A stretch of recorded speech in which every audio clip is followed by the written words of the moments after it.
আজকে আপনাদেরকে আমি একটা জিনিস দেখাবো, সেটা হচ্ছে অনেক সময় দেখা যায় আমরা ঘরের মধ্যে বা রুমের মধ্যে আসলে আমাদের ইন্টারনেট কানেকশন পায় না, বা আমরা কাউকে কল করতে চাইলে অনেক সময় আমাদের ইন্টারনেট কানেকশন একদম এমার্জেন্সি মোড চলে আসে, যখন আমরা কাউকে ফোন করতে পারি না।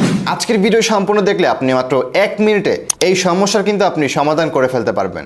আজকে আপনাদেরকে এমন একটা সিক্রেট ট্রিক্স বলবো, যে ট্রিক্স কাজে লাগিয়ে আপনি বাংলাদেশের যে কোনো প্রত্যন্ত এলাকায় গিয়ে কিন্তু আপনি ঘরের মধ্যে বা যেখানে নেটওয়ার্ক পায় না বা কাউকে ফোন করা যায় না, আপনি সেখানে বসে কিন্তু ফোন কল করতে পারবেন।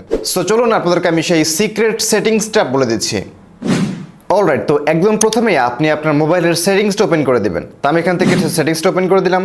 তারপর আপনি এখান থেকে হচ্ছে মোবাইল নেটওয়ার্কস নামে একটা অপশন পেয়ে যাবেন। আপনি এখান থেকে দেখতে পাচ্ছেন আমার ফোনে রয়েছে যে মোবাইল নেটওয়ার্কস। আপনি এটা হচ্ছে আপনার ফোনে খুঁজে বের করবেন, বা আপনি রেডমির ফোন ব্যবহার করলে এটা আপনি সেটিংসের একদম 4 নম্বর অপশনই পেয়ে যাবেন। সো আমরা মোবাইল নেটওয়ার্কসে ক্লিক করব। তারপর উপরের দিকে আমরা আমাদের মোবাইলে 2টা সিম কার্ড থাকবে, এখান থেকে 2টা সিম কার্ডে কিন্তু শো করবে।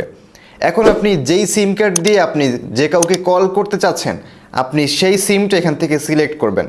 যেমন আপনি প্রথমটা দিয়ে করলে এখানে ক্লিক করে দিবেন। ক্লিক করে দেওয়ার পর আপনার সামনে এরকম ভাবে হচ্ছে ওপেন হয়ে যাবে। একদম প্রথমেই আপনাকে যে কাজটি করতে হবে সেটা হচ্ছে আপনি একদম নিচের দিকে কিছু যদি খেয়াল করেন, তাহলে এখান থেকে দেখতে পাচ্ছেন ইউজ ভো এলটিই। সো এটা এখান থেকে কিন্তু অন করা থাকবে। আপনি এটাকে এখান থেকে জাস্ট অফ করে দিবেন একদম প্রথমে। এটা অফ করে দেওয়ার পর আপনি নিচের দিকে খেয়াল করলে এখানে পেয়ে যাবেন সিলেক্ট ক্যারিয়ার নামে একটা অপশন রয়েছে। আপনি সিম্পলি এখান থেকে সিলেক্ট ক্যারিয়ার এই অপশনে একটা ক্লিক করে দিবেন। এই অপশনে ক্লিক করার পর উপর থেকে আপনি একটা অপশন পেয়ে যাবেন, সেটা হচ্ছে অটোমেটিক্যালি সিলেক্ট নেটওয়ার্ক। এটা এখান থেকে হচ্ছে অন করা থাকবে, এটাকে আপনি প্রথমেই অফ করে দেবেন। এটা আমি এখান থেকে জাস্ট তারপর নিচের দিকে নেক্সট অপশনে ক্লিক করব। তারপর এটাকে আমরা এখান থেকে ওকে করে দেব, এবং এটা এখান থেকে আমরা একটু 1 মিনিট ওয়েট করব। এটা অফ হতে একটু সময় লাগে। সো এটা যখন অফ হয়ে যাবে তখন আমাদের সামনে এখানে অনেকগুলো অপশন কিন্তু ওপেন হয়ে যাবে। এবার আমাদেরকে যেটা করতে হবে সেটা হচ্ছে আপনি যেই সিম কার্ডটা ব্যবহার করেন, যদি এয়ারটেল ব্যবহার করে থাকেন তাহলে আপনি এখানে এয়ারটেল খুঁজে পেয়ে যাবেন। যদি আপনি গ্রামীণ ফোন ব্যবহার করেন তাহলে আপনি এখানে গ্রামীণ ফোন পেয়ে যাবেন, বাংলালিংক পেয়ে যাবেন, সবগুলো সিম নেটওয়ার্ক পেয়ে যাবেন। এখন আপনাকে যেটা করতে হবে সেটা হচ্ছে আপনাকে একদম, যেহেতু আমি রবি সিম ব্যবহার করি তাই উপরের দিকে লেখা আছে রবি 2G, আমি এটা সিলেক্ট করব। এটা সিলেক্ট করলে কিন্তু আমরা এই সিমটা দিয়ে এখন বাংলাদেশের যে কোনো প্রত্যন্ত গ্রাম থেকে বা যে কোনো এরিয়া থেকে, যেখানে নেটওয়ার্ক পায় না বা রুমের মধ্যে বা যে কোথাও যাকে আপনি সিম দিয়ে কল দিবেন, এটা জাস্ট আপনি 2G করবেন এবং আগের ওইটা আপনি অফ করে দিবেন, তাহলে কিন্তু আপনি কল করতে পারবেন। তবে আপনি ইন্টারনেট ব্যবহার করতে পারবেন না ফুল স্পিডে।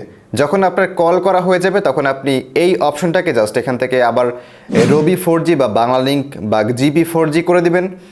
4G করে দেওয়ার পর আপনি উপর থেকে জাস্ট অটোমেটিক্যালি সিলেক্ট নেটওয়ার্ক, এটা আপনি তখনই অন করবেন যখন আপনার কল করা হয়ে যাবে, কাজ শেষ হওয়ার পর আপনি এটাকে অন করে দিবেন। তারপর আপনি উপর থেকে এখানে ব্যাগে চলে আসবেন। তারপর আবার আপনি নিচ থেকে ইউজ ভো এলটিই এটা আপনি অন করে দিবেন যখন আপনার কাজ শেষ হয়ে যাবে। সো আশা করছি বুঝতে পেরেছেন, আপনি যখন আপনার বাসায় বা যে কোনো এরিয়ায় কল করার মতো ইন্টারনেট থাকবে না, তখন আপনি এই সেটিংসটা করে আপনি কিন্তু কল করতে পারবেন। সো এভরিওয়ান, আপনি কিন্তু ট্রাই করে দেখতে পারেন। এবং আজকের ভিডিওটি এই পর্যন্তই। ভালো লাগলে সাবস্ক্রাইব করবেন এবং লাইক করে আমাদের পাশেই থাকবেন। Thanks for watching.